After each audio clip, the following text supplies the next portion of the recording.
Coming up on the show, we are recapping the Bears' nauseating performance as they lost to the Cardinals 29-9. No changes. Shane Waldron, you are still the offensive coordinator. Matt Eberflus moving forward. We got it all for you starting right now.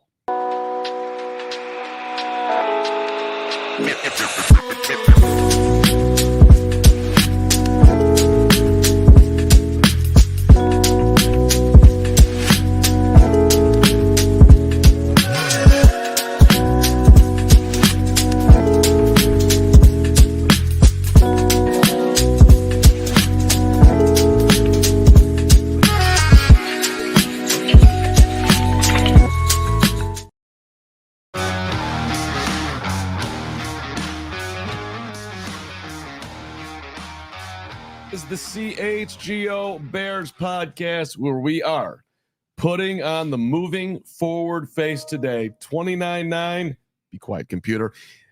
We are live at PHNX. These studios are amazing. The Bears were not amazing.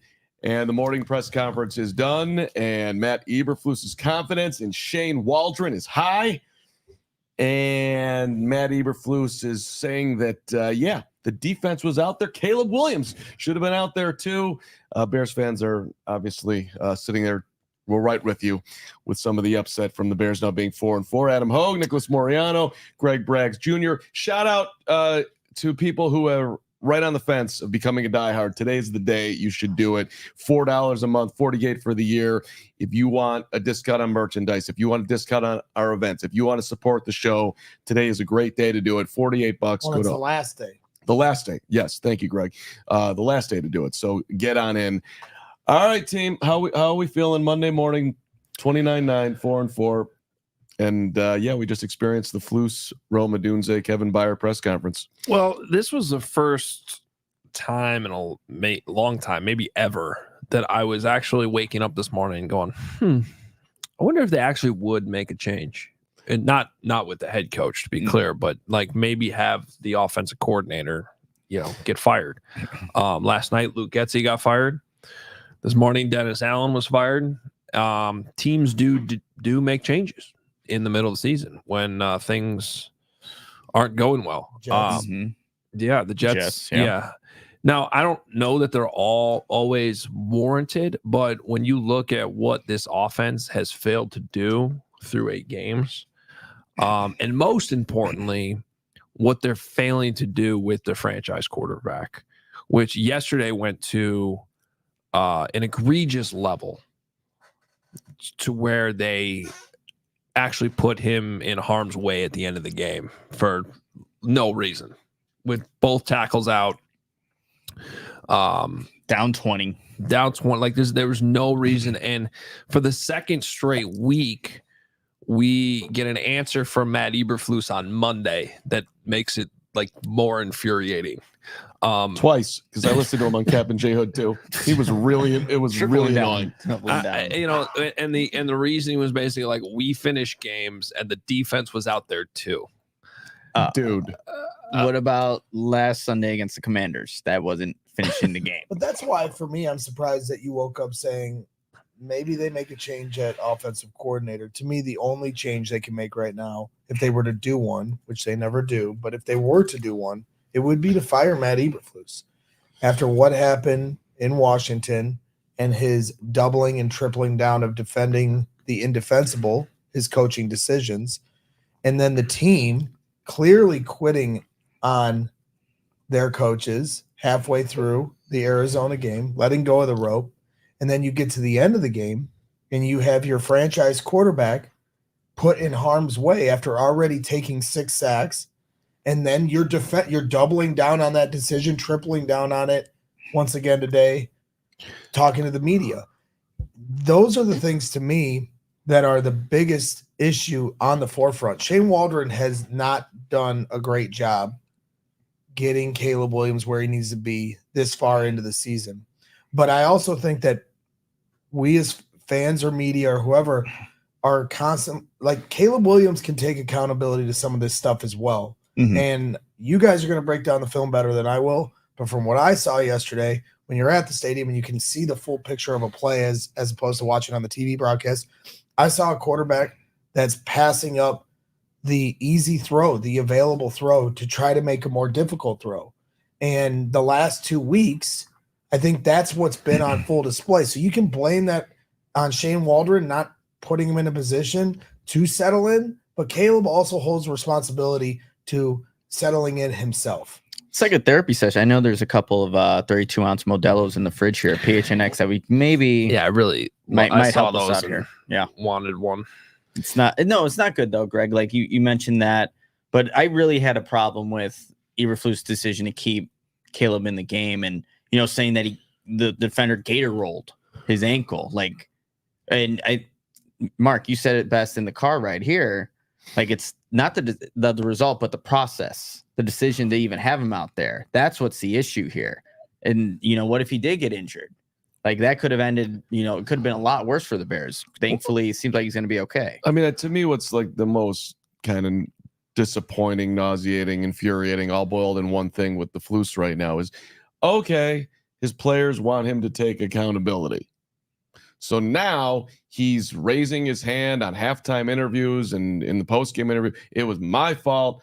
I called a pass rush. We could just tell he's scrambling right now. Right. Well, he's scrambling. And there were two things he kept saying over and over again on the press conference today, which was like, we're searching for answers and we got to do that. We got to do that better. We got to stay connected. But like his opening statement, everything was like, so we're going to have to do that better. We're going to do this better. We're going to do this better. And he eventually went through like every phase of the game. And so everything needs to be better. It's like you're at this stage in week 8. Well, you don't have one thing you can hang your hat on?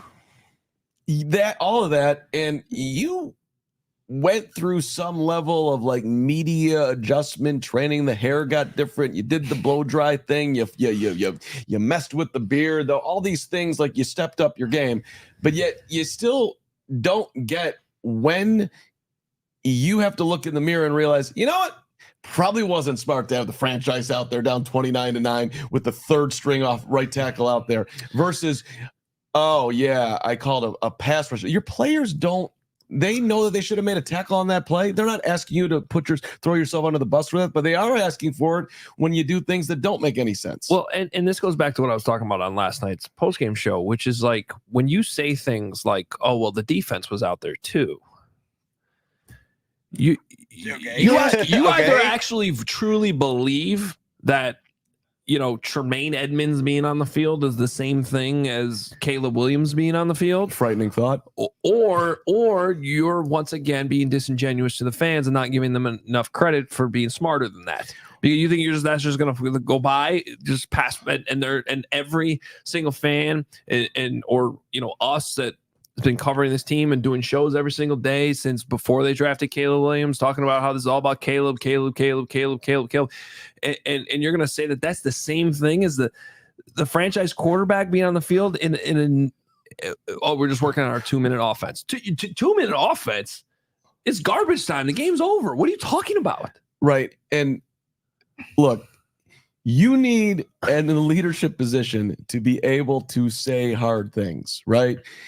If he wanted to say, look, our offense sucked at the start of the game, the middle of the game, the whole game. I know I was putting him in harm's way, but we need every single rep that we possibly can get to get ourselves going better. So I put him out there, and maybe it was a little risky, but I wanted to do it. That would at least sound honest. That'd be a lot better. What worries me about it, though, more than just the media, dude, you have an incredibly talented quarterback right now who needs to get better. He needs some truth spoken to him. Get rid of the football. Whatever they're doing with Caleb right now, he's going the wrong way. Mm-hmm. And it's not just on Shane Waldron. It is partly on Caleb too. Yeah. But he needs to be coached right. And if this guy, I don't have any confidence whatsoever that he could have his respect and tell him the things that will resonate so he'll get to the level that he needs to get to. And I would think Ryan Poles would realize that too. What's crazy, I mean, Adam, you're just saying like what Eberflus was saying in this press conference, we got to work on everything. They were in that game against the Washington Commanders and lost on a Hail Mary. So it didn't seem like the world was ending. Right. But then you was horrible, but yes, the actual loss was like, okay. It ended the way it ended. But so coming into this game, you thought you had an opportunity to bounce back, but literally every phase got worse in this game when you lost in a dramatic fashion against the Commanders. So that's what's, I think, really puzzling too. Like, how did this drastic response happen with this team where they don't come out ready to play against, look, a Cardinals team that wasn't a dominant team coming into that matchup yesterday. So it's really disappointing. Yeah, they're not a good team, especially not a good defensive team.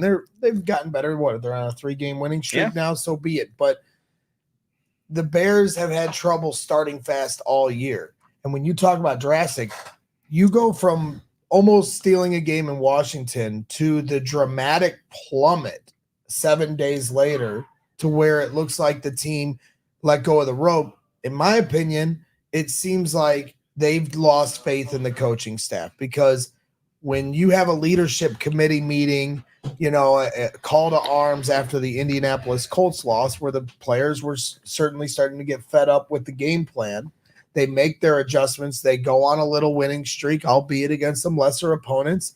But Washington and Arizona aren't world beaters, and somehow you revert back. Bad coaching decisions lead to some of those losses, at least in some of the players' eyes. And 7 days later, they completely let go of the rope. And that, to me, speaks to players kind of washing their hands. It's like, how many more times can we have these conversations? How many more times can we have these leadership committees? And the same problems exist.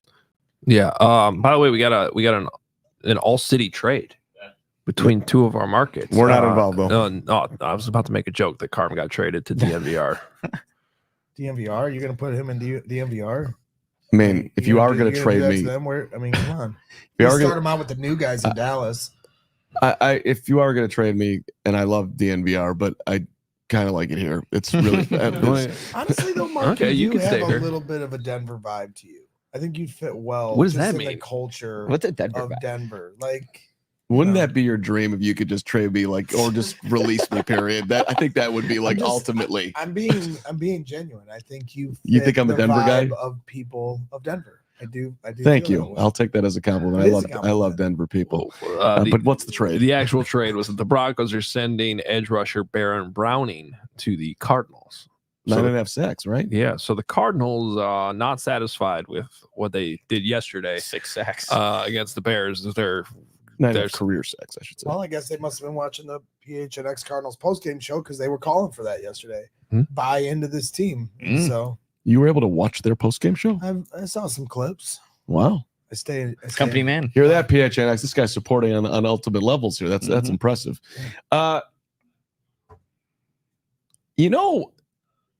Hogue, Nick, Greg, this will be I want to out myself right now, the most ludicrous thing I'll say today.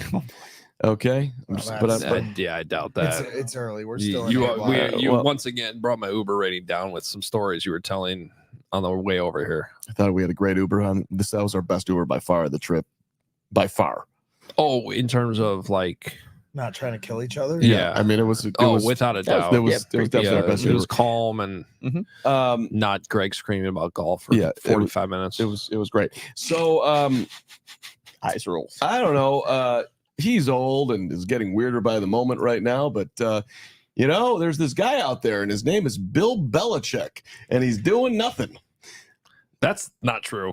Guy's on every show in the world. Great. This is the only show he doesn't do. Okay, and I'm happy for it. But most of the year saying Caleb Williams isn't good. Yeah, that's fine. All the things are true. This ain't happening. But it's like, forget about anything else. Who can swoop in here right now and who's doing nothing? Yeah.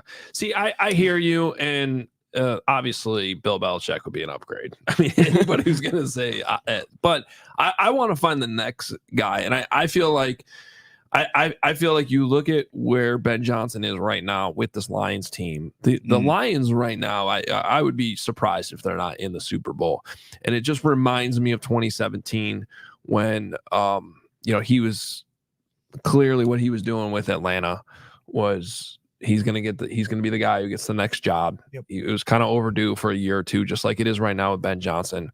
And everybody knew as the Falcons were going into that Super Bowl that he was headed to San Francisco. And I think that's going to play out with some team where the Lions are playing deep into January, probably February, and they know they're losing their OC to a team, and it's just we'll find out if that's going to be the Bears. I want to have a conversation, at least part of one, what's best for Caleb Williams going forward from here.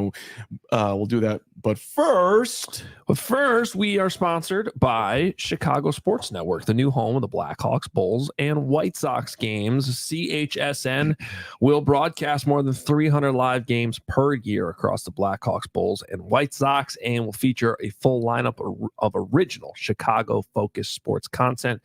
And they are also Chicago-based, Chicago-built, and Chicago to the core. They're bringing it to every corner of Chicago across our 77 neighborhoods and beyond. At CHSN, Chicago comes first. Visit chsn.com for more info on how to watch the Bulls, Hawks, and Sox games all season long. And as you know, Adam Hogue, they say that first impressions are important. What about the lasting, powerful, long impression? With some width too. That's where Girth. Good old Blue Chew comes in. You needed Blue Chew on the golf course the other day. We saw some cacti. I didn't need no Blue Chew on the golf course, but I do need when you Blue have a 12-foot putt and That's true. And I it did. goes 4 feet. You're absolutely right. You're absolutely right. know. You're absolutely right. I needed it on the course. I certainly love it in the bedroom. Blue Chew boosts your confidence so you can stay hard. That's right, and perform at your very best. Because that's what you deserve. That's what your partner deserves. You want to be at your best. And again, first impressions, extremely important. Blue Chew, that's what they do. They come in right there. No pun intended. Blue Chew helps give men longer lasting and stronger erections, the ones that you want, so you can perform at your very best. You want this. And Blue Chew, it's an online service. You don't have to talk about it so boldly like I'm talking about it right now. They're going to deliver the same active ingredients as Viagra, Cialis, Levitra, but at a fraction of the cost. It's in a chewable form. The old chew it and do it. Get it done. And yes, we've got a special deal for our listeners. Try Blue Chew free when you use the promo code ALLCITY at checkout. Just pay the $5 for shipping. That's BlueChew.com. Promo code is ALLCITY to receive your first month free. Visit BlueChew.com for more details and important safety information. And we thank Blue Chew for sponsoring this fine podcast. I like it here. Yeah. It's It's nice. very peaceful. You know, Very organized. It is. It's way quieter than our studios. Yeah, and they got Pac-Man going on over there. Carm didn't even say hello to people when he got here. He just I Miss was already Pac-Man. deep into like a 6-minute conversation with Bo Brack, who does an outstanding job covering the Cardinals. You probably saw him on our pregame yesterday. And Carm was just playing Pac-Man. Like he didn't even get past the door. I love Pac-Man. Miss Pac-Man. I mean, and I'll be playing. I won't leave here until I have the high score. It's 36,000. I will be taking that down before I get out of here. Wow, So okay. just know that. I'd like the PHNX guys a lot more if they didn't condone cheating like they did yesterday with the roof thing. So, you know, if That was the reason why the they're Bears gonna lost. sign off on cheating, which I'm vehemently against, then I have a direct issue with the PHNX guys. I don't want to go too deep down your cheating thing, but it's kind of preposterous. They didn't know it was going to rain. Then it started They raining. actually Well, did. It's called a weather forecast. I That think we was all do. It was available gonna all That part I will agree with. Yeah. Braggs, because like if you looked at the weather forecast for like 3 days lead up to the game, it was like it's gonna rain around 3:00. So you think that they should have closed the roof in anticipation of the rain, because if it did rain for only 5 minutes, it was going to give an advantage to one team. And then the Phoenix Cardinals made the bet, like, most likely the Bears will have the ball there, and that'll be good for us. So let's leave it open so the Bears It's have. I mean, come on. It's obvious. Hey, Cairo nailed it. What I think it was a 52-yarder at that time in the 53, rain. I think he had. So Obviously, I'm two. saying it tongue in cheek, but it was just such a. But in the moment, you were legit pissed. No, I was actually more fascinated with and then I finally got clarity on what the rule is, like, because they just started. It was open when it started raining. And I was like, of course, you guys knew it was going to rain for a week, and now it's raining while the Bears are on offense. It was hailing. But then when they started to close the roof, I'm like, timeout. This is cheating. Play Then through as the I got elements. clarity, the NFL, if Arizona wants to close the roof, the NFL and the Bears have to approve it before it then closes. So the Bears signed off on the roof being closed as well. I'll actually come halfway with you. They should be forced to have one possession on offense. If the Bears, I think that's actually would be a good adjustment to the rule. But it doesn't matter. We're making excuses. The team sucked yesterday. First of all, I want to let's be real here. I don't even agree with that. Like it wasn't raining, so the roof was open, and then it started raining, so you close it. Am I missing something here, or does that just make complete sense? Well, again, if there were no rules, you could just open the roof, then close the roof, then open the roof, and then close the roof. If it's raining, you just keep doing that on every other possession. I actually wish they had reopened it. So All I know it was is nice the rest of the game. It was just another reason why when Kevin Warren builds a stadium, he needs to stop with the hard shell roof. We need a little bit of retractability so we can have something like that happen. we can't afford anything. No, So it's that kind of game. But to what you just said there, Nicholas Moriano, I watched your video last night. You canceled the Bears in the playoffs. Oh yeah. I don't think they have. I mean, at 4-4, they need to win these 2 games to even have a chance at making it. Like with this division, how Detroit is playing. I know they just whooped on Green Bay, Minnesota. 49ers are coming up. There's no way. The Moriano minute, you buried him. I couldn't believe it. What would be the best case scenario in the division? Like last week when we did this exercise, or maybe it was during the bye week when we looked back at our predictions and 3 wins is my best scenario. Yeah, once again made more predictions. 3 you think is best case? Yes, split with each one of them. I don't even think you get to 3. I think best case is 2 and 4. I'm saying best case is you sweep the Vikings and you get 1 from Green Bay. That's best case. Yeah. When you're home. See, I would actually. This is going to sound crazy, especially after what I just said about the Lions. But I think the Lions are vulnerable on Thanksgiving because they just always are. They've lost 7 straight on Thanksgiving, and the Bears do match up well. I don't think the Bears will beat them twice. I'm not even saying they'll beat them once, but that game's winnable to me. Technically, I would say the Packers game at home is winnable, but they just don't beat the Packers. And I just realized today I didn't really put 2 and 2 together, but the Packers are heading there in their bye week, so they have 2 weeks to prepare for that game. Oh, well, I mean, 1 week they would have been already more prepared than now they have 2 weeks. So. Well, Carm, to bring it back to what you teed up before the break, you asked, like, what's the best thing for Caleb Williams here going forward? And for me, it's to not let him get into bad habits, because after those first 3 games, they made the adjustment. They started getting under center a little more. He was playing patient football and taking what the defense gives him. They started to string together some wins, albeit against lesser opponents. We understand that. But now these last 2 weeks, I feel like he has been way too amped up for the Washington game. You're not taking what the defense gives you anymore. You're trying to play too much hero ball. You're reverting back to some of the bad habits you got your last year at USC, and you cannot let that compound. That's the biggest key here going forward. He can make all the throws. I think he's still going to be a great quarterback, but the longer you let him have that leeway to continue to try to play hero ball, I think the worse this can tailspin for him in his rookie year. So who do you think should be coaching him? If you had your druthers right now with this situation, what would you do? If you're Ryan Pauls and you're sitting there right now, you're 8 games in, this is where you're at. What are you going to do? Are you going to pivot over to Kerry Joseph? Are you going to let the parent? I mean, what they are doing is sticking with Shane for now. But if I'm asking the question, if you were Pauls, Hogue, Nick, well, and that's where this needs to be mostly about Caleb, right? Like, and I would be, and I get it. I see the chats. I see some of the super chats coming in that we'll get to. Did the Bears draft the wrong quarterback? I doubt they're having that discussion inside House Hall. But what they are, I hope, starting to talk about is: are we doing is our plan working here? Because it doesn't look like it's working. Right. And whose job is that? Like in this Waldron thing, it's not going well. Like, I don't know how else to say that. Like, from his opening press conference in January, which was a snoozer, if we're being honest. All been snoozers. So it's almost an insult to snoozers, because I've had some great snoozers. That was a snooze doozy, dazzle, diggity. And then we had the moment with Jackson Smith and Jigba at the Super Bowl, which turned out to be a big red flag. I thought the way they brought in as many coaches as they did was a red flag, just because it was the exact same playbook that Matt Nagy followed after he fired his first OC.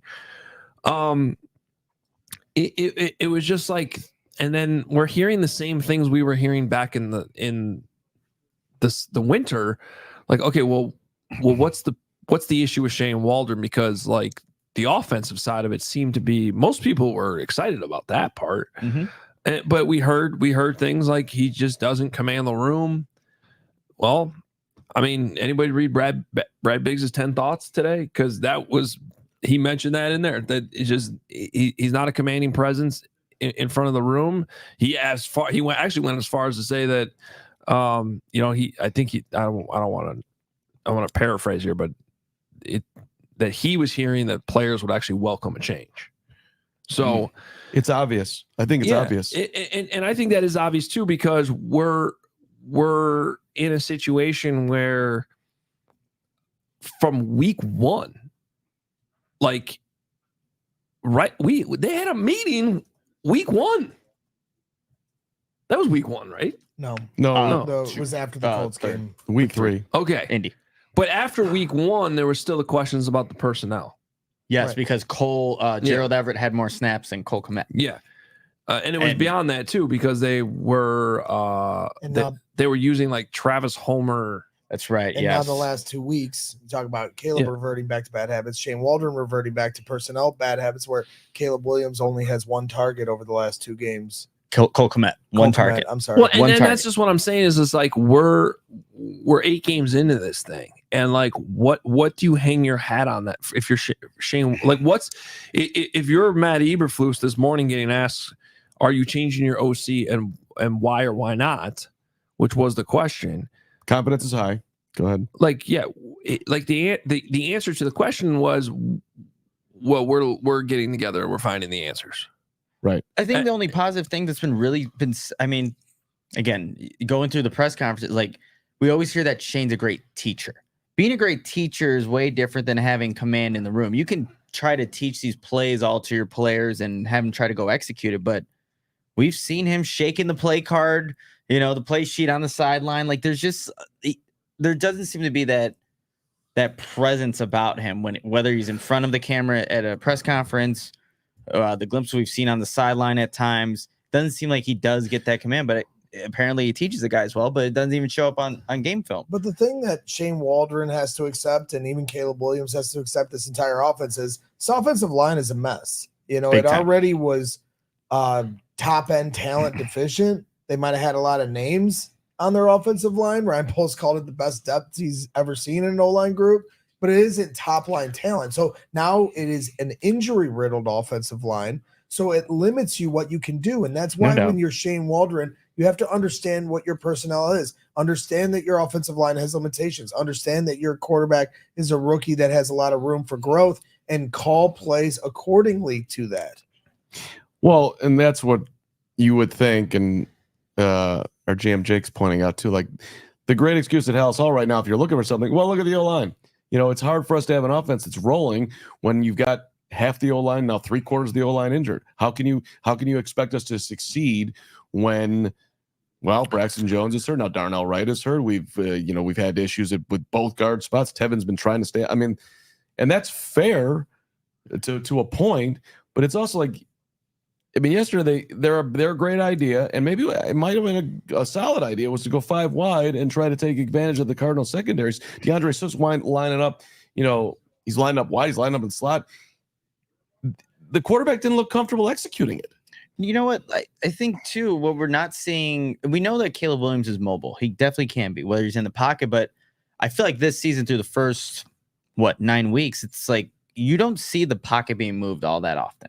Like we used to see that with Justin all the time, but you're not seeing that all too often with Shane Waldron's offense. Everything is operated within the pocket.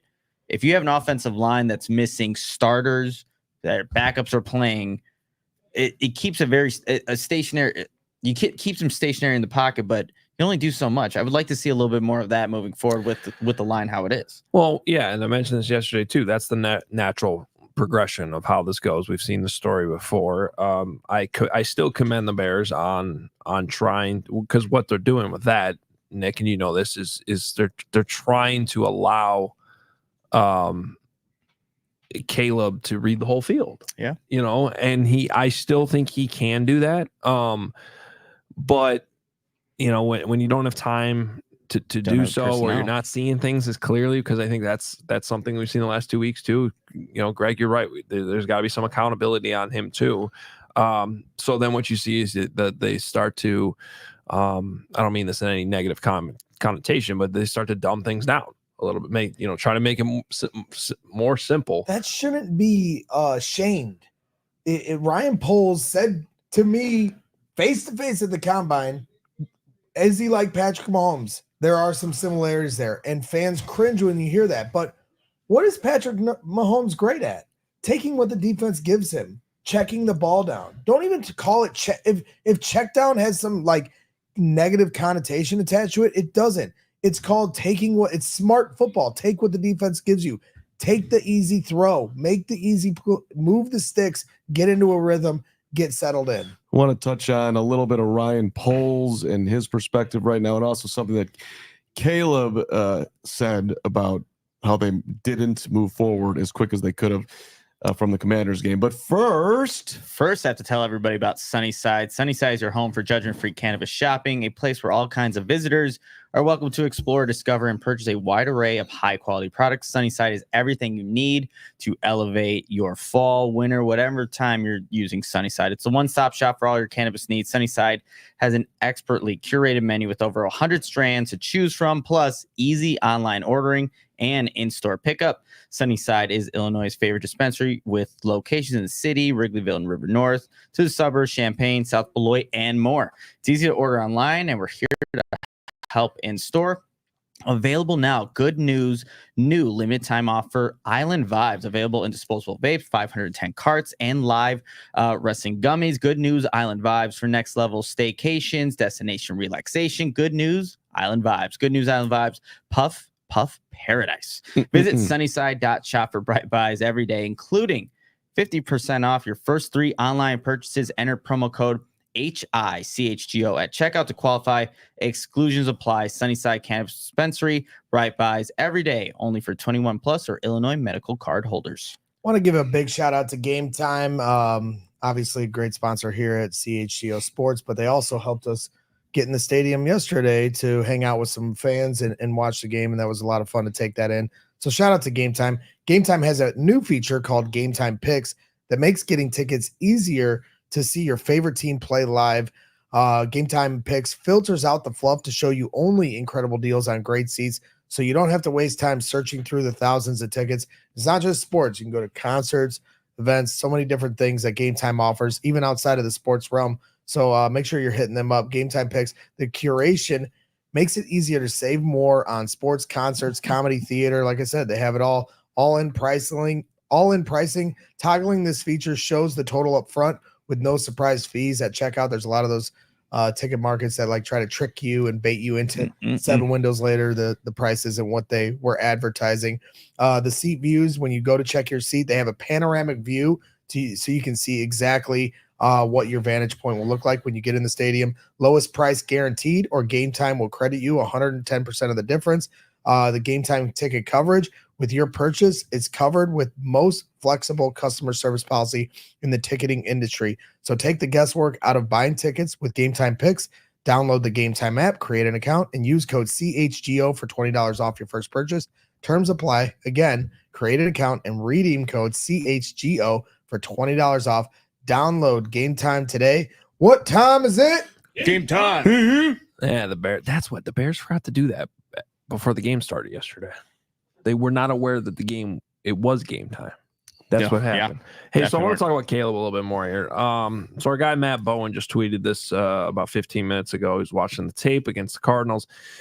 I saw this. It goes exactly my point. Yeah, this is what he's had to say about Caleb. He wants to throw home runs instead of taking the profit, open underneath targets, and anticipation. Concepts can improve. Voluntarily throwing off platform leads to accuracy issues. Has to trust the pocket. And then another one of our guys, Jeff Schwartz, responded to that saying, quoting him, basically wants to throw home runs instead of taking the profit. That sounds like his USC tape, which I will admit, when we were sitting from where we were sitting, our vantage point yesterday, high up, the nice thing we could see was the whole field and see plays develop. And I did feel like I was watching some of his USC tape. which the one criticism that you would always come back to watching his USC tape was that, he was trying to play hero ball. He was trying to overcompensate for his offensive line shortcomings in front of him. A defense giving up 40 points a game. And a defense that, at least yesterday couldn't stop the run. I mean, that looked like a USC 2023 type of game. And there were still some moments in there that you're like, wow, he's still really good. That what I think is so important this week. So if Flus is going to say, no, we're keeping status quo, we got to find the answers. Well, the answers need to start right there, because there's a couple reasons why I'm still optimistic that, what his USC tape isn't going to be what his full NFL tape is. It's because we've already seen it this year. We've seen him operate in the quick game and find the checkdowns and just get the ball, he's into fully his playmaker. capable. He's fully capable. We saw it in Jacksonville. This isn't a moment where, in my opinion, and you said it earlier, you didn't respect the one shot there. Let the record show. I'm sorry, I didn't realize that was happening. So I didn't respect. But hashtag. I don't think because Eberflus, no accountability. There was a moment, the scout that you guys have on that chose to bring in Mitch. Help me out here. That you guys have, he's on. I know what you're talking about, and he's in Cleveland now. He just got hired. Oh, Josh Lucas. Josh Lucas. He told you a story of that moment after the first season where they were like, we realized we picked the wrong guy, and they were like, shit, what do we do? Yeah. Well, I don't think they're having that discussion. That's not what's going on right now. Right. Like Caleb is fully capable. But what is going on, to your point, is that he needs some actual hard coaching. And I think the Bears need to realize, look, you drafted him number 1 overall, so you need to do right by him, and he's got a certain level of leverage, a lot of it. But he is here for the next 4 years. So despite the fact that his dad will be out there and will throw a tweet or whatever, and that eventually you got to sign this guy long term and you want to be buddy with him, the dude needs some real hardcore coaching right now and that was everything that was said to the point, Hogue, that he's going to have that coached out of him. And everybody believed that it would happen. But we're sitting here now 8 games in. He needs to have some of it coached out of him. There's too many times, 1,000, 2, 1,000, 3, 1,000, sprints out of the pocket, runs around, and then all of a sudden he's trying to throw a deep fade that's got a 3% chance. And you see guys who are open, and he's making it harder on himself. Speaking of deep fades, when Caleb, they're getting close to the red zone, that has an incompletion to Roma Dunze, right corner, didn't happen. But it's the play right after that, where if you go back watching all 22, Adam and I had just pulled up, like Caleb throws the ball to Keenan. He does have the DB beep on a step, but DJ Moore, he's running open over the middle of the field. I don't know what the exact progression of it is, if Caleb just like that option, but there are plays to be had. So with Shane Waldron is dialing up some things, and like that's a play, for example. There's also the one where Caleb's throwing off-platform sidearm, trying to, I think it's hit DJ on the right side, where the ball just sailed on him. Yep. It looked like if he just had regathered himself, planted his feet, you hit a nice completion there. It's like those things keep occurring, and obviously whatever needs to be done to fix it needs to happen quickly. Well, when you talk about when Matt Bowen and Jeff Schwartz, they trust the pocket, Caleb Williams is very good in the pocket. He fights to stay in it. He knows how to climb and maneuver within it, but his footwork when he throws the ball has not been clean. And so there's a lot of throws throughout the year that the ball will sail on him or not be placed where it needs to be placed. And a lot of that has to do with his footwork needing to get cleaned up. Now, when he gets out of the pocket, he's on the move. There's very few quarterbacks that are as good as he can be doing that. But when you're in the pocket, you got to be able to set your feet and make a strong throw. And you're just not seeing that enough, whether that's on him or sometimes when the offensive line starts to break down. One of the plays I want to make sure we talk about, because this was a story this morning and a play that went viral. Nick was all over it early this morning, was the play where DJ Moore just appears to walk off the field. This was early in the game. I believe it was on the first drive. It was the 2nd and 6. It was the play where Keenan Allen was called for OPI. I'm still not sure exactly what was going on there. I tried to ask the head coach. He He hadn't seen it. He supposedly he hadn't seen it, is what he said. He didn't seem to know what I was referencing. I do see Cole Kmet with his hands up in the air. I'm open. Help. But I want to target. I want you to keep going down the road. But the Kmet part, to me, is on Caleb ttoo. Obviously, 100%. You're like, dude, throw the ball to your That's tight what I'm end. saying. Everybody wants to blame Waldron. I get that. He's a nerd coach. Let's pick on the nerd. Cole's open over the middle several times. Go watch the tape. Caleb's got to throw it. Yeah. I'm excited for Caleb's career, but there's some people I feel like that are afraid to hold Caleb accountable because they're worried about somebody you argued with 7 months ago being right. Names. Who cares? Don't say we don't have enough time to name the amount of names that I've argued. I'll name one this. name. The guy walked up to me in the fourth quarter. He walked from 10 rows down to me in our seats from game time yesterday. He walks up to me on the aisle. I was like, you really think that this guy's better than Justin Fields? And then walks back down to his seat. I'm like, who the hell are you? And your guy just got benched. And I was wondering what that guy said to you. It was really bizarre. And then I was thinking to myself, if I had gone back at that guy, who knows what he was about to do? So I chuckled it up. I'm like, what a psycho out of nowhere in the fourth quarter wants to dunk on our Justin Fields. Don't be afraid to hold this quarterback accountable over arguments from last year with goofballs that want to have bad faith arguments. This is about Caleb Williams and what he needs to get better at. We all understand the context, the team around him, the play caller, the fact that he's a rookie. He's still, you're still able to have criticism about him. It's okay. So this DJ Moore play though, but now there was even JJ Watt was tweeting about this morning too, saying that he thought that it's one of two things, that DJ tweaked something and just thought the play, or maybe didn't think the play was over. So he walked. So this is the play for people remembering. Caleb was going towards the left sidelines, and you thought the play was over, and then all of a sudden he spun around and got out of it. So did he think the play was over? Because that would. I don't think so. Because he's looking. So let me just back up a little bit. It was the longest play of the game. He's on the sideline where Caleb's running towards, and his left foot almost goes out of bounds. I'm looking at the all 22 right now, so I know some people are tweeting about the game angle and saying, "Oh, he steps out of bounds." I don't see him step out of bounds on the. I'm talking about the end zone angle from behind the Bears offense. His left foot is still in bounds, and then he kind of swoops his right one over to kind of tiptoe and stay in bounds. And I think he stepped funny there or something, because the next step is straight out of bounds, and he's kind of hobbling, like he kind of hobbles to the bench. But then he played the rest of the series. Yeah, I know. The next play he was on the field. That's what's confusing about it. I'm confused. The head coach doesn't know what play I was talking about when I was trying to because I didn't know obviously what happened. So I was just asking Flus, like, what was your understanding of why he walked off the field there? Like, he could have said it was an injury. He didn't mention an injury at all. He said he wasn't sure which play he was talking about, and there was a play though where DJ did step out, and the officials throw their hat when a guy is no longer an eligible receiver because he steps out of bounds. Neither of these officials here throw their hats. So obviously Matt Eberflus was thinking I was asking about a completely different play. Not the back judge. Not even like I didn't see. No, I see the two officials that are on the Bears sideline here. Okay. Neither of them even see DJ go off the field.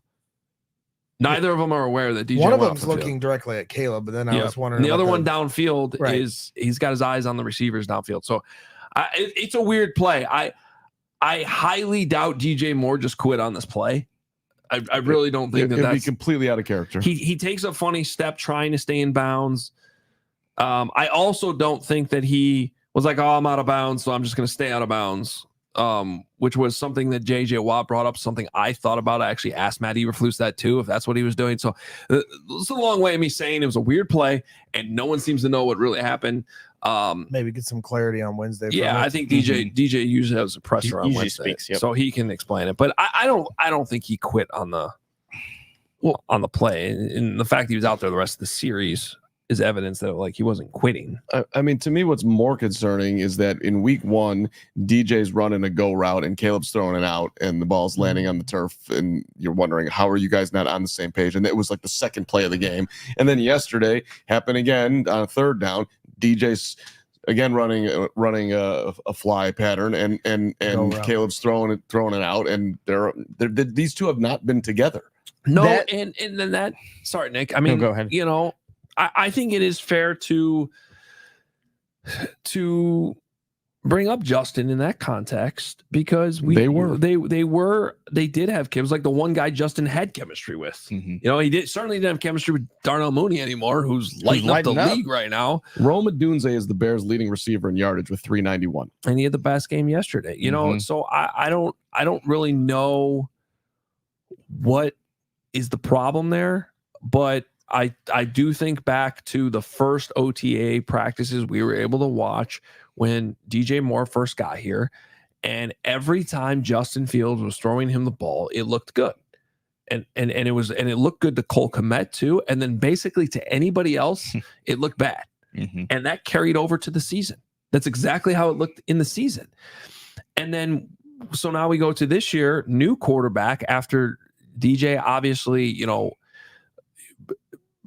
backed his guy Justin all the way to the end, and then also to his credit, when he knew it was over and Caleb was here, he backed Caleb publicly too. But what we saw on the field was not the same chemistry at all in training camp, and that has translated to the season too. So I would put that on the list of answers, since they're all searching for answers right now. Find that answer, because that answer needs to be fixed, because you just paid DJ Moore a lot of money. Neither of these guys are going anywhere. Caleb's here for the long haul. DJ's here for the at least the next 3 seasons after this. So they got to figure that out. They will. They have to. Yeah. Let me bring up another question. On that play, though, it's a 3-man rush, and Darnell Wright gets beat. I don't know. I watched the first 3 series of this game this morning. Darnell Wright's having a tough season, man. And like, the Cardinals did not have a good pass rush coming into this game, but yet he spins around. Darnell Wright is chasing Caleb all the way to the left sideline. He has to turn around. This is a top 10 pick, a guy that you need to play well, and he's not right now. Yeah. And obviously now he's injured, so it's a double edge. It gets worse for him. So yeah, it's becoming quicksand for this team and this offensive line problem. I mean, go ahead. Yeah, just real quick, because I'm looking at this too. Here's a problem though, and it's probably you're right. Darnell gets beat. They show like they might be rushing at least 5, maybe 6 though at the line, and then a bunch of the guys drop out of there. So then it becomes a 3-man rush, and what that did was the protection's not right here. You have Matt Pryor blocking one of the 3 guys. You have Darnell Wright blocking one of the 3 guys. That leaves the entire left side of the line from the center over blocking one guy. So you have 3 Bears offensive linemen blocking one guy, and then you have 2 singles. Did they stop the one guy? Well, please tell me they did. They did until Caleb ran out, and then at that point, there's really nothing that you can do as an offensive lineman. But it's a great question. Matt Pryor won his block. That was good. But the point is you're always trying to create double teams. When there's a 3-man rush, and we saw this on the Hail Mary last week, you're in a good spot as an offensive line to create double teams when against a 3-man rush. And this protection obviously isn't, it's a tough spot for a rookie quarterback with how they're showing it. But they all block, come out of it, and then you just have a situation that's not good. Arizona's defense hasn't been able to get to the quarterback all year. I think I saw Kevin Fishbane tweet they've had 3 sacks in a game tops. Then they had 3 sacks on 3 straight plays. So, to me, Mark, when you said earlier you had some thoughts about Ryan Poles. There's very few people you'll find that are a bigger advocate of Ryan Poles than me. I think Ryan Poles has done a really good job here, and I'm not ignoring the mistakes he's made along the way. There certainly have been a few, and they're starting to pile up. The thing that concerns me is, okay, I can understand your gamble of trying to run through this season with the offensive line that you have. You made a huge mistake trying to bring Ryan Bates in here, who hasn't been able to make an impact because of injuries. The biggest egregion to me was you say, Nate Davis, you're not practicing in training camp, but I'm going to start you week 1 anyway. And that to me is rewarding somebody that didn't deserve it. That was to me the start of this. Yeah. You also couldn't figure out your center position throughout camp because of Ryan Bates, Coleman Shelton. Then Ryan Bates gets hurt. Took Coleman Shelton a while to settle in. He's still a pretty average offensive lineman. So Ryan Poles not investing in the offensive line, I could understand the logic behind it, but that gamble has now busted. It has completely failed, and the offensive line has become a serious issue for the offense and the development of your quarterback. The other thing that concerns me about Ryan Poles is when we talk about guys like Ben Johnson or bringing in an offensive head coach, and there will be names like Cliff Kingsbury, Lincoln Riley, and Joe Brady, guys that are connected to Caleb Williams' past that will be candidates to potentially take this job if they do indeed fire Matt Eberflus. But what concerns me about Ryan Poles is you chose Luke Getsy, you chose Shane Waldron, you chose this entire offensive staff in here now, and now I have to trust that you're going to get it right to pick the offensive head coach and not just the coordinator. I got a lot of faith in Ryan Poles, but expecting him to do right after failing a few times in a row becomes a leap of faith for me. So just the offensive line part of it, and you've been asking me, you want to bang on Karan Amagaji, who, by the way, I think is a great dude, and I'm rooting for him. But just going back with this process, you drafted in the third round tackle out of Yale who's coming off a calf injury when you had Braxton Jones sitting there. It's big time swing. If you go 2 picks down from him, Delmar DJ Glaze, who was drafted by the Raiders, they're having their own problems. Guys played in all 9 games. That was a tackle. 2 picks later. This guy can't get on the field, and now the one time he didn't, he hurt his calf. That pick looks real weak right now. I mean, just an absolute whiff of a swing. So the way they address the offensive line, even the center stuff, nobody thought that made any sense. So it's just not. I mean, Coleman Shelton hasn't been the guy that's been on blast as of late. But come on, that was curious too. But getting to back to that, I thought it was a key decision right before the season starting. I do believe that had Ryan Bates been healthy, that he would have started over Nate Davis. I think that would have been the case. But the miss ends up being, you bet on a guy with an arthritic shoulder. Well, how did you know that? But also Matt Pryor was healthy, and Matt Pryor's been your best offensive lineman. Yeah. So someone missed something there that he should still be starting over Nate Davis. So it's one thing to be like, yeah, Nate Davis, we're kind of stuck playing him because Ryan Bates isn't healthy. Who missed on the fact that Matt Pryor was actually looking good, right? And should have just started from week or 1, not even just worthy of playing over Nate Davis, who did not deserve it. You want to talk about leadership and continuity on the O-line, and you're going to start a guy who didn't show up all at camp and shows no leadership whatsoever to the rest of the team. That was a bad decision. Well, and then, okay, we can keep on going down the road. I'll go back to the receivers. Do you remember earlier in the year when DeAndre Carter was getting a shot to play wide receiver and was catching everything coming his way? He looked solid. I haven't seen him out there running around at all. With Keenan coming back. Yeah. Effectively took him out. Keenan looks washed. Dropped a big pass yesterday too. So I don't think Keenan's washed. People are jumping to that.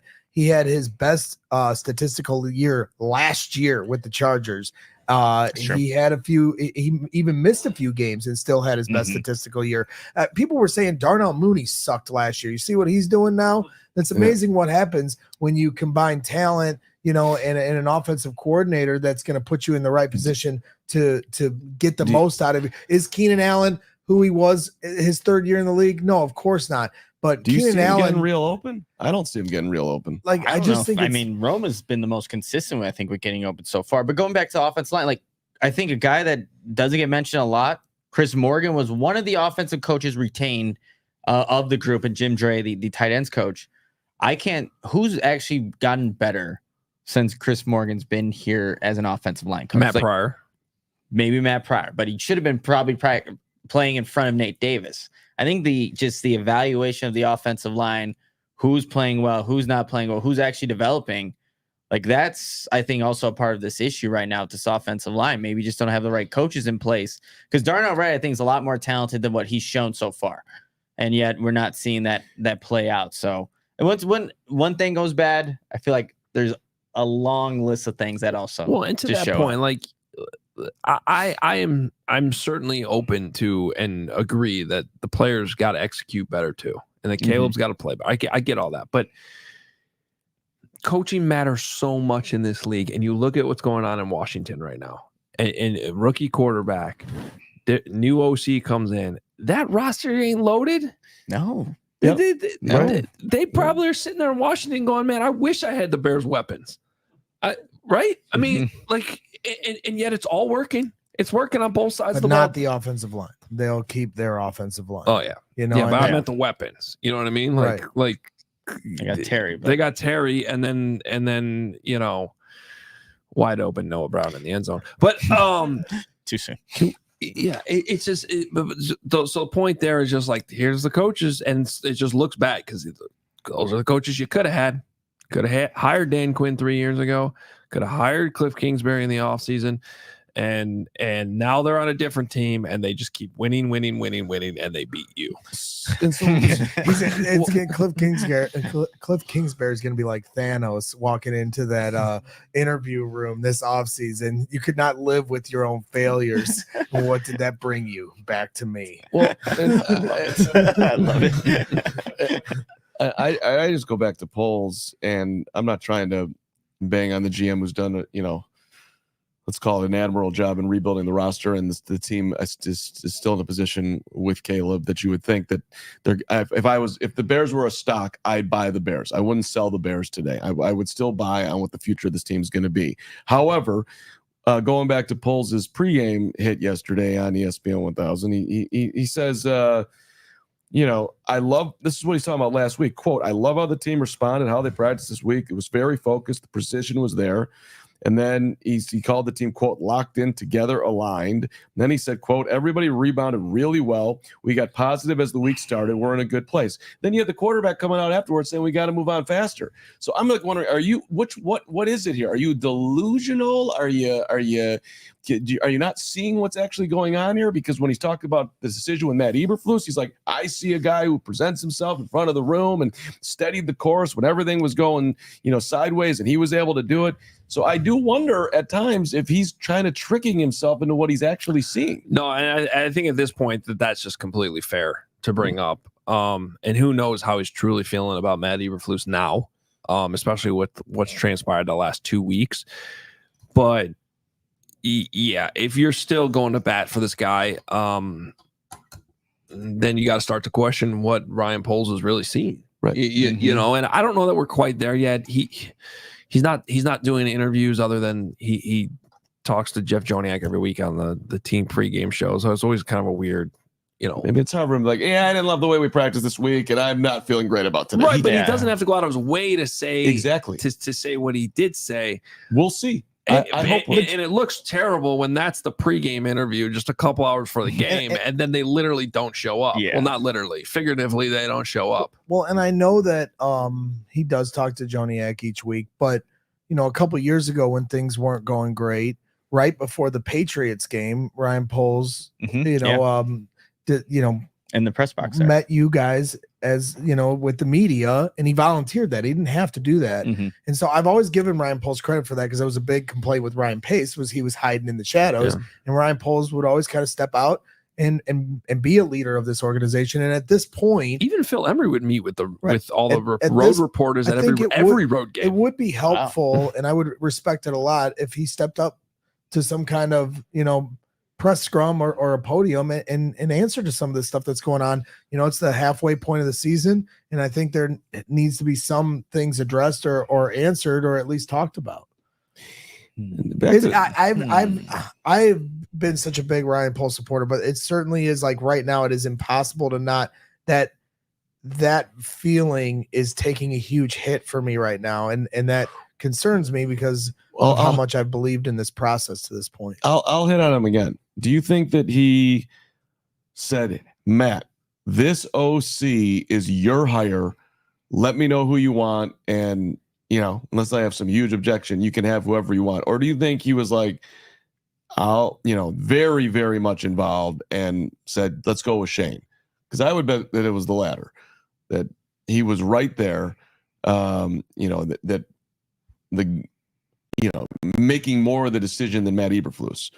So that's a guess. I don't know this, but that's how I would think it would And have gone. Eberflus was asked today, like, hey, when you talked to Ryan, did he have a problem with you having Caleb out there at the end? And he was like, well, I'm going to keep that private. Well, I'll say this much. Ryan Poles better have had a problem with that. Yeah. Hey, we want to remind you to become a diehard. Right here at the end of the show. And if you're watching on last chance for a great deal, today's the last day. If you're watching on our fast channels, the show will be cutting off here. You can always go to allchgo.com to check out the rest, or our YouTube channel as well. But that was a great time to come and die hard. This is the last day to get this amazing deal. What was it that they shared with? Is 1,500? Over 1,500 people have signed up since we've started this deal of $4 a month, $48 for the entire year. So this is your last day to sign up. Over 1,500 people have already done so.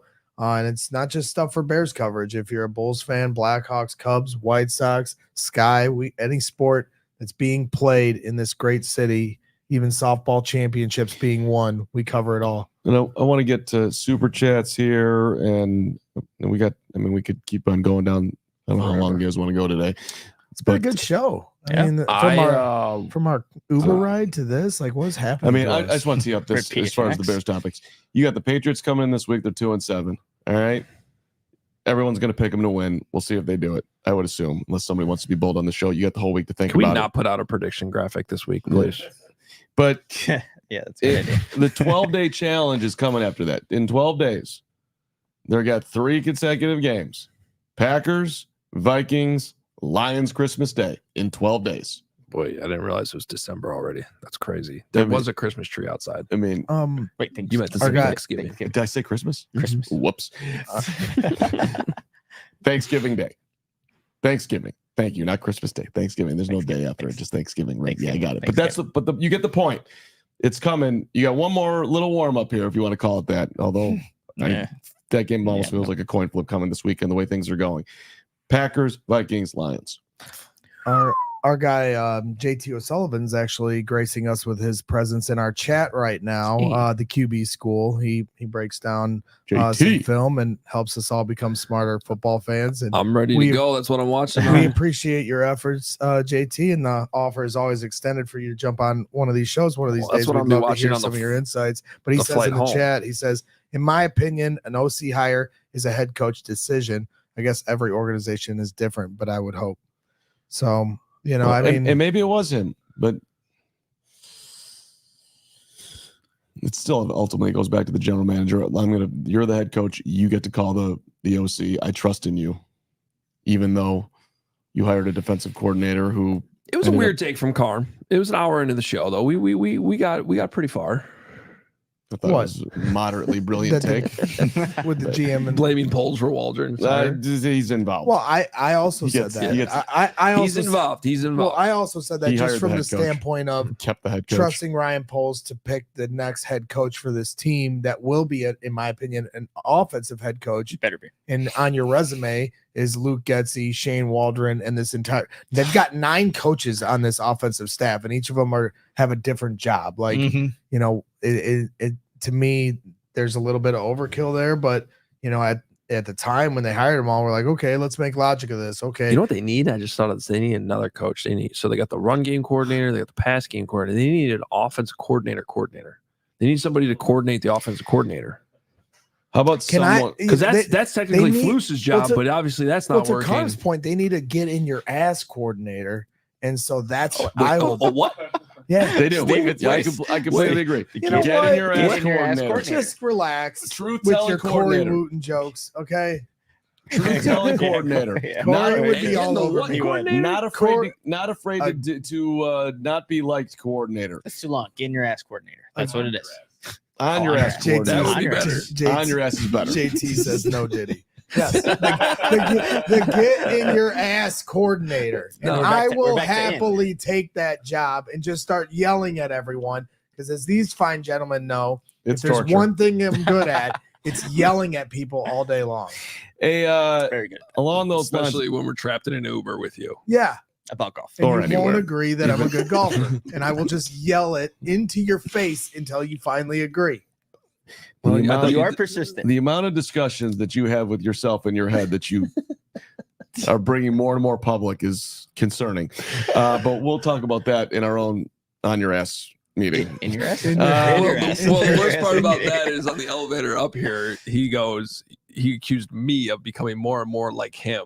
Well, because we both had the same thought. Karm was like, we're in the elevator, and Karm is standing in front of the door, oddly close to the wall. Really, like he's not. I would probably turn around just for like spatial awareness.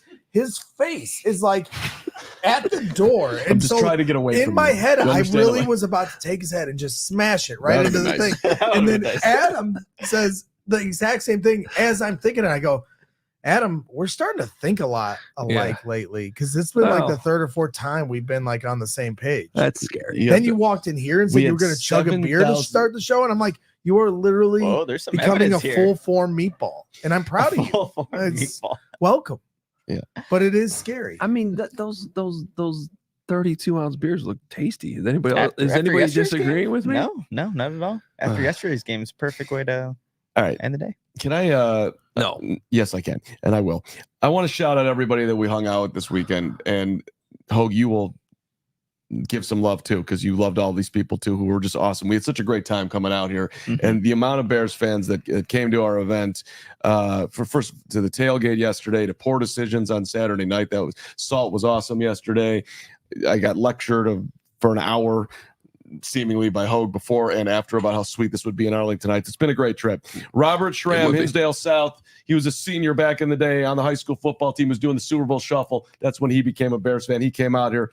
Tim and Mark. Mark was the dad that's birthday was yesterday. The Majeskis, who are coming to our tailgate next week against the Patriots. Nice. They're going to be sweet. We had Taylor and Steve, the secret Bajent man.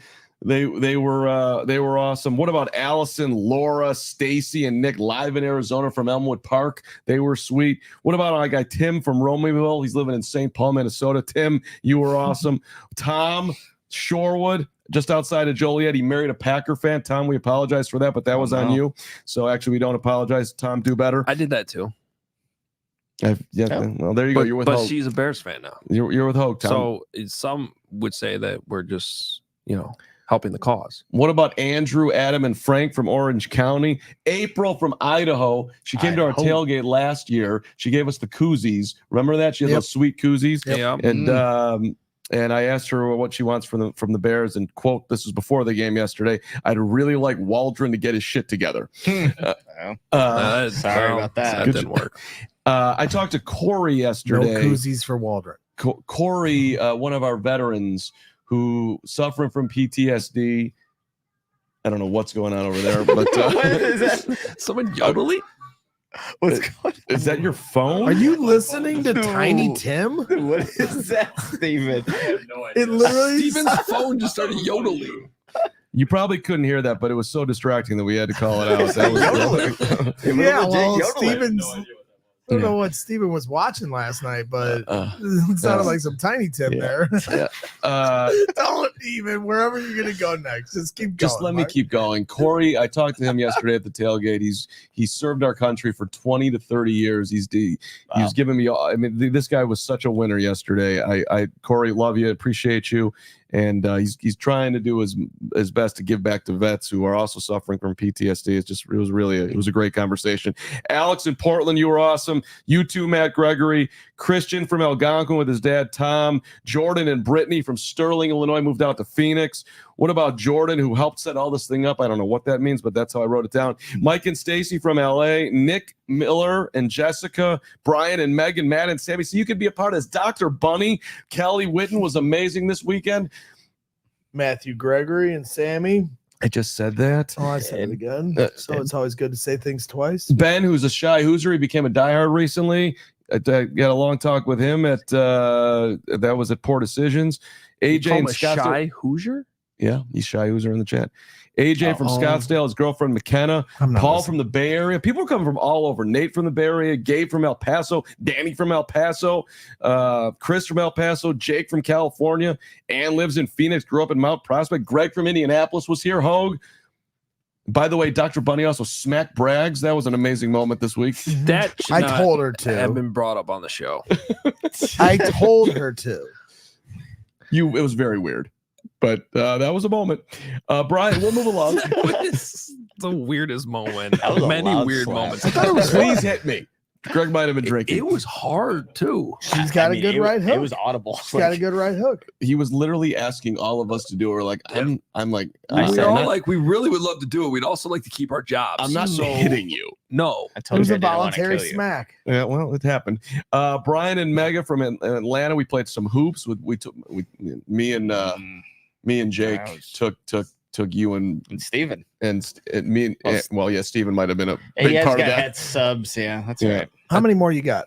A lot. So, at any rate, I mean, overall, it's just been, we've had 2 trips here in the last few I weeks. literally We're have a ton more. Thank you. If We you were didn't in- get mentioned, I love you. we were in London. Carmel will do a whole show where he just names everybody he's met in the last year. Well, it was awesome. And They no, were great. honestly, it means a lot to all of us, and we want to individually shout each of you guys out. But just overall, I mean, shout out to True Fan Travel. The last couple trips we've done, London and Arizona here, they've been great. Can't wait to continue to work with them. And the game didn't go how we wanted, but just each event all the way through from London to Phoenix, it's just been so much fun. The golf event was great. And so I just look forward to doing more of these things because, love talking Bears while we're in studio, but to be out with the people, be at games and be able to do the tailgates like we're going to be doing next Sunday and meet you guys face to face. It means a lot. Your guys' support to what we do here this is a community and we're all connected to this. And we're just going to continue to grow this thing and hopefully better days ahead for our Chicago Bears while we're all hanging out. Let's get to some super chats. Real Real can quick. you see? Oh, I can't. No. Yes, go ahead. You tiny. you instructed me to give some love, and then you just want to move right on. Okay, give love. Is this going to I'm be sorry. about my golf game? Finally, Give Let's hear your- wait, hold on. Well, let's not even talk about it because the dumbest part about that whole thing is we were giving you love. You shot a 93, and then you were instead was just mean. like, No, It was- please, let's not talk about yeah, this golf game. I know. We got super chats. But the biggest thing that just stands out to me though about all those names, it's really the locations too, and like that's the thing that's really blowing me away these last 2 trips is where you can like name a state. And Mark from Hawaii. So we've had Hawaii. We met some guys from Alaska yesterday, Australia. which was Idaho. cool. Orlando. Australia's not a state; it's a country. Well, I know, David but- and Giovanna from Orlando. I Keep thought we were going. just naming places. Bismarck, North Dakota. Courtney and Derek. All right, I'll just shut up. No, just talk about it. If you I'm were trying. see, you know what you need? He needs to be on the one shot because then we respect the one shot. The one shot. Okay, give him the one Thank shot. you. All right. Get your hand out Thank of his you. one shot. Thank you. Portland. We talked to some guys from Portland.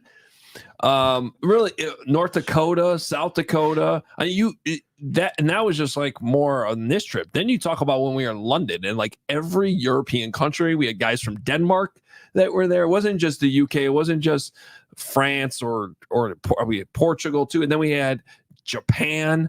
I mean, really. So you talk Australia, Germany. which is a country, not a state. Like It's a continent. the point is Yeah, also sure. a continent. Yeah.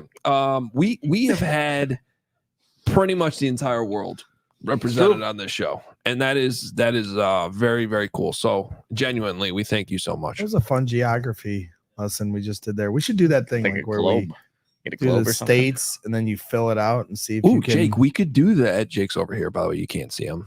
I like how there's a conference table right there. I like the studio. Super chats are on you. I I can't see. can do the supers. We should have like a map in our office at CHGO and like put a pin in it for like every country that we've had represented. We had I did that. when at the somebody was Chicago checking in Audible. from Israel, Mhm. like Yeah.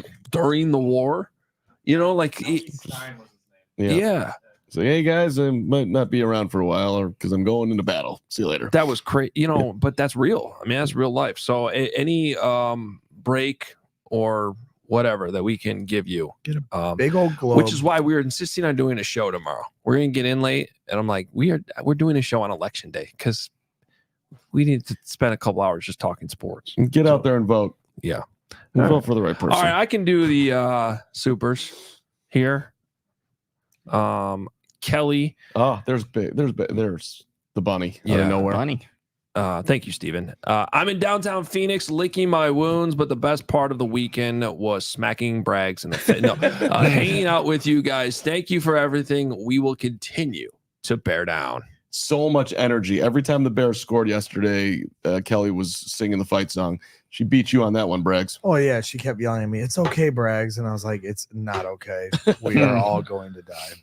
Hussein here, $4.99. Is it too early to ask / am I crazy for asking? Did we select the wrong quarterback again? You swap Jaden Daniels and Caleb Williams, and I feel like we are at least 2 games better. I disagree. I don't know about 2 games better. The offense still broken.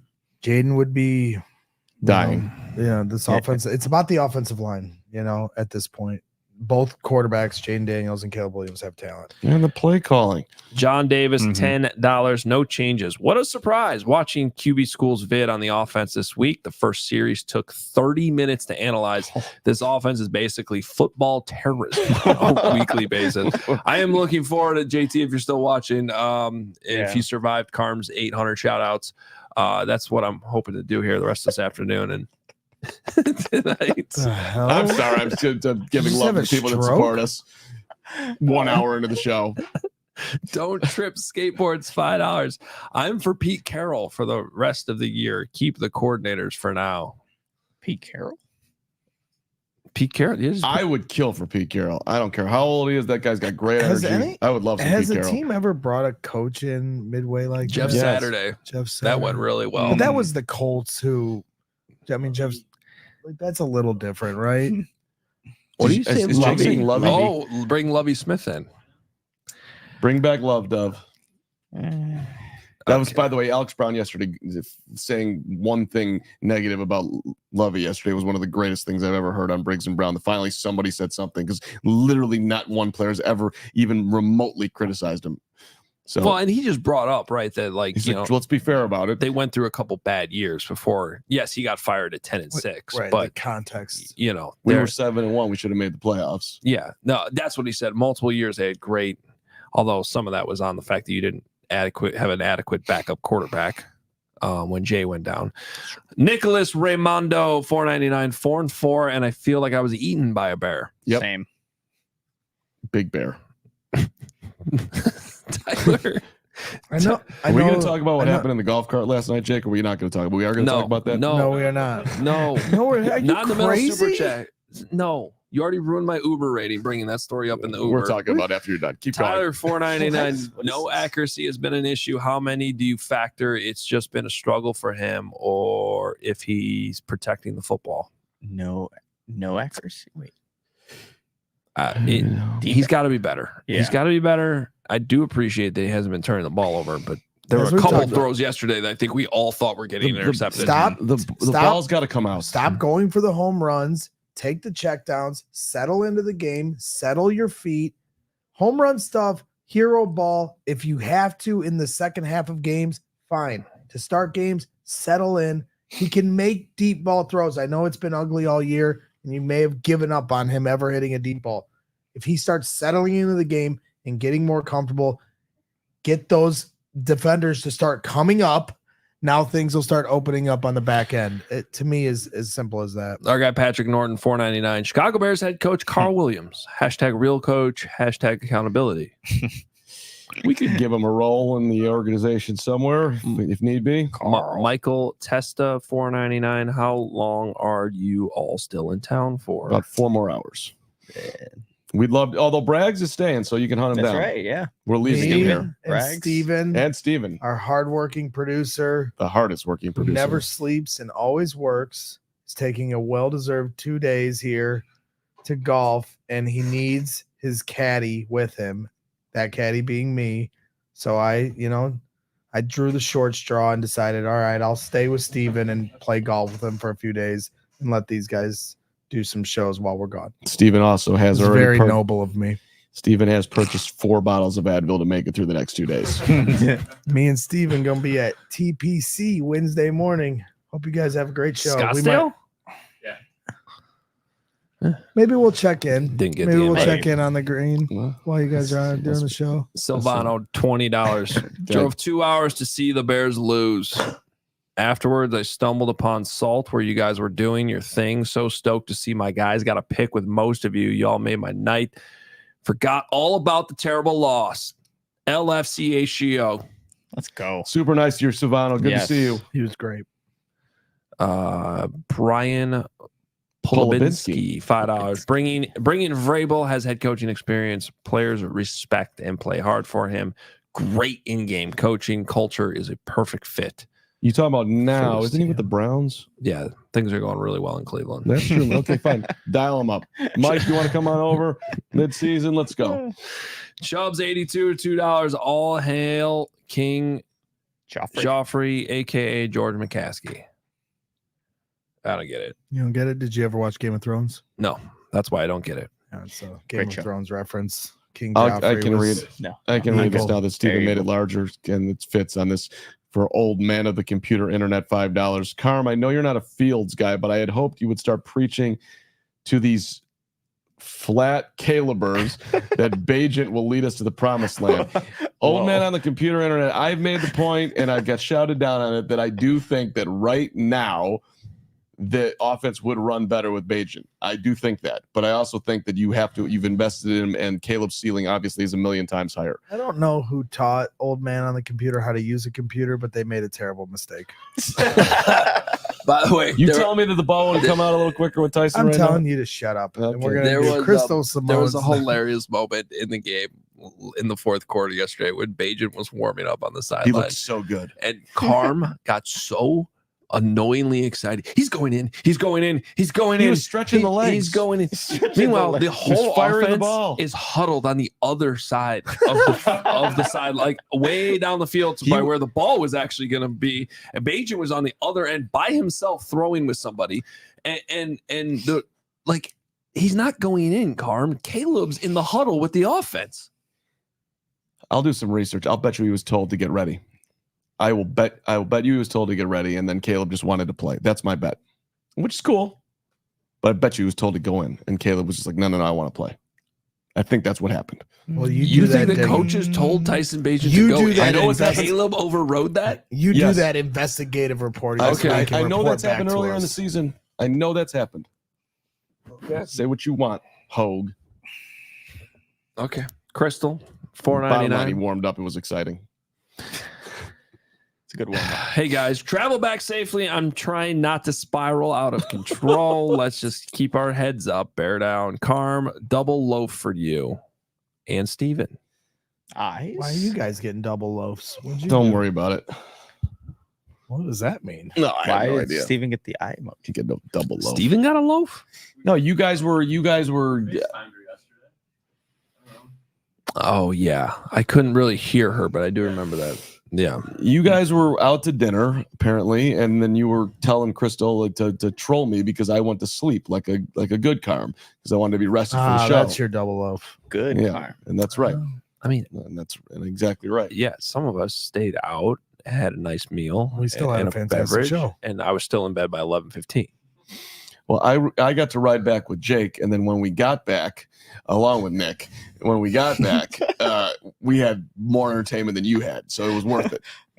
But which still also not letting you talk about that. I don't know if that's entertaining. He's so desperately. We also rode. Neither could the guy. We rode in an Uber that Woot bought with this guy who had removed his mufflers and put him in the back seat. Put it in his trunk because he wanted to hear the sounds of his car. I guess when he drove, I think that's what was going on. So we had this huge suitcase, and we're like, we went to open the trunk, and we see like all his mufflers in there, and it was just so he had to move everything around. He had we rode home in a trash can, and but it was and which I've driven around in trash cans. I'm not trying to dog anybody who drives in a trash can. This thing was a trash can, and then when we got home, I'm telling the story. We got home, we get in a golf cart because Jake's got this huge thing, and where the resort we're at was amazing, super wide and large, and people got like your buildings, like it's hard to find where you're at. So this older gentleman was lost. Yes, I'm telling the story. Can I please have that beer? This older gentleman was lost as me and Jake are in this golf cart. And he's like, hey, can you help me get to building 4? And I'm like, dude, jump in. And he's like, I don't think you want that. I pooped my pants. Just straight out with it. Yeah, apparently. This guy, it was 10 o'clock on Sunday night. This dude was like 73 years old, and he and he pooped his pants, and he could have easily said, no problem. I'd rather walk. I don't need to ride with you guys. This dude just wanted to give us the whole situation. Was it Matt Eberflus? So it wasn't Eberflus, but so Jake, I think he's like, okay. And the driver of the golf cart was like, no problem, bud. And then we pull away. I'm like, oh my God, what just happened? That was amazing. And then I look at the dude, and he wasn't lying. He had absolutely torched himself. He must have watched. He must have been watching the Bears game. That's the only explanation for this. The jeans, the shirt, the whole thing, and then shirts. I mean, it was unbelievable. And then what a perfect metaphor for the day. And I was just like, and then we pull away, we get like 5. We probably were not far enough away from him, but then the driver and me and Jake, I was like, whoa, that was incredible. And I, sir, you're okay. We've all been there. Really? No. When have you been there? Not like that. No, actually, not like that. That was that. But maybe we'll all be there someday. I'm sorry that happened to you, but like next time it does happen, go with a lie. It's just we did not need to know that. The lie would have been totally fine. Yeah, I would prefer to walk. Can you help me? Show me where building 4 is. A little less detail. I don't think you want that. I pooped my pants. I've never heard anyone be more honest in their life. His kids are probably. Hey, shout out to him, man. He knew. He torched himself. Yeah. He owned it. And Jake's like, okay. Now that is real accountability. And that's some accountability right there. And Jake was super nice about it. Okay. All right, let's get to That's all right. You're good. You'll take a shower. House of Haas? New Zealand. There's another country for you. Just re-upped my diehard from New Zealand, boys. Let's go. 40 years of Bears fan, going nowhere. Bucket list will be to travel to a game and meet the team. Come on down to New Zealand one day. I'll show you rugby. That'd be fun. Oh, that'd be cool. I would love that. Do we think that the Bears will be playing internationally next year? I think it's a very good chance. Spain? I don't know. Spain? It's Monday, November 4th, and I want the show to end. I'm Kelly. That's amazing. Well, I mean, the show could have ended, and then Carm told the poop story. Well, it's on me. You're right. Kelly said I'm still horrified about smacking the crap out of she felt Greg. bad about it, but I felt great about it. Don't worry. He's fine, Kelly. Someone should have had a camera on me when that happened. There was a mixture of joy and good being horrified at the same time. Sometimes you need to wake me up. Just dropping $10 and we appreciate Thanks, it, Johnny. Thanks, Johnny. All righty. Guys, been fun. We're gonna 4 of us are gonna head home. And 2 of us are gonna go play golf. That's right. My guy Steven. You guys have a great time. I'm excited for you. Gonna hit us. Yeah. I don't mind being back home. We'll have a new 85 tomorrow with Cole Kmet. That'll be interesting. That should be interesting for sure. And he did not have a press conference today like he usually does on Mondays too. So we'll be hearing from Cole in the morning, and it'll be out in the evening. I got 7 an o'clock. email notification saying that my delivery is on its way, and I think it's filled with a bunch of 85 merch. Ooh. I wore mine, but and that's, by the way, I didn't wear it today because you can't see it or whatever. I'm wearing the franchise. Let's just remember to the Bears brass, who I know are dying and diehards and love this show. Just think about Caleb going forward for the rest of this season, please. The focus is on the QB. Do better. Yeah. Do better for 18. Thank you. All right. Well, something tells me the flight home is going to be a lot different than the flight here with all the Bears fans. And I won't be introducing you to everybody on the airplane. That's true. That'll be movie time. You'll be missed. That was good stuff, even though I wasn't there. I do have to say that was a funny bit. That was funny. That was a good bit. Screaming to the entire airplane. There's 2 people I enjoy in the Bears media room embarrassing the most. It's you and Kevin Fishbane. And I'm going to do everything in my power to let everyone know how much I'm friends with the both of you. All right, we're going to say goodbye now. Greg, advice from all of us while you're here the rest of the time, drink some water. I drank some water at the bar yesterday. Good job, baby. Good. Good I job. believe that was a direct quote. I don't like how it tastes. Oh yeah, I didn't. That's right. It tastes like shit. Water tastes. Water. What about squeeze a little lemon in there? It's delicious. All right. Hey, thanks to True Fan Travel for getting us out here and to London and to whatever we're going to do in the future. We look forward to it greatly. We will see you back tomorrow at 1:00 Central Time. It's trade deadline day tomorrow. That's right. Offensive lineman, anybody? We'll see if Poles does something. Obviously, we'll be talking about it. Steven, thanks for producing. Jake, thanks for supporting us all week out here. And thanks to PHNX for hosting us today. Mm-hmm. I'm going to go play Miss Pac-Man, or rather regular Pac-Man for the next hour. Anybody? Two-player? Anybody? Well, I'm down. Let's do it. I'm going to go take a nap. Okay. All right. Thanks for watching, y'all. See you tomorrow. We all silly like the mayor.